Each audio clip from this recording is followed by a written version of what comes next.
and core competencies.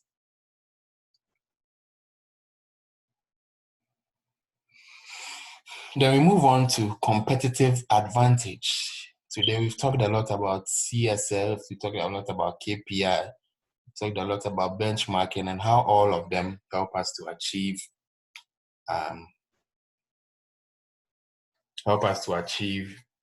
competitive advantage. You know, all of them help us to achieve competitive advantage.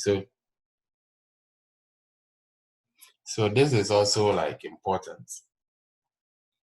Very, very important. And competitive advantage is like the advantage you have over other competitors because you bring more value to the table. You bring more value to the table. One way to achieve competitive advantage is through your strategic capabilities. Your strategic capabilities. You know, your capabilities, you are what you are able to do. You know, what you are able to do. So you can achieve competitive advantage through your strategic capabilities. And you can achieve competitive advantage also through cost efficiencies. Cost efficiencies. And there are two ways of achieving cost efficiency. Number one is through economies of scale. Number two, economies of scope.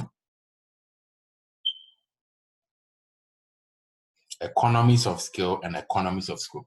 Now, these two concepts usually confuses people. Usually confuses people a lot.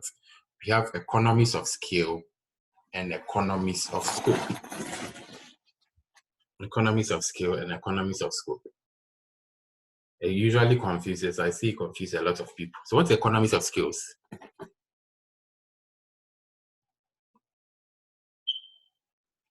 Economies of scales is basically achieving reductions in your average costs. Achieving reductions in your average costs of production by basically increasing your output. Increasing your output. You know, as you produce more, you become a lot more efficient at it. So reduces your average cost per unit. Your average cost, this is like basic economics. So that's economies of scale. When we say scale, it means to expand, to produce more. So the economies you get or the efficiencies you derive from producing more or increasing the volume of your output. The volume of your output. So that's one. That's one. Then you have two. It's economies of scope. Economies of scope.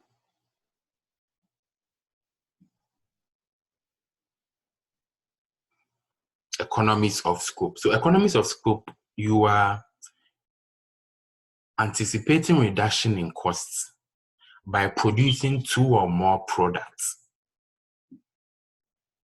so that the entity who makes all the products achieves lower cost per unit than the entity who produces only one of the products. So what's an example? An example is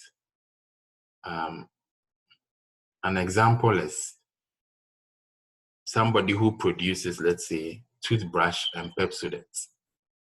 You know, with toothbrush and Pepsodent, you might achieve economies of scope. Now I'm producing only toothbrush or only toothpaste. So that's economies of scope. You are achieving reduction in costs by producing two or more products. You know, so that you that make more products, you achieve lower costs because you become efficient at doing it. Economies of scale is one product and producing more of it. Economies of scope, two or more products and producing more of it. So two different things.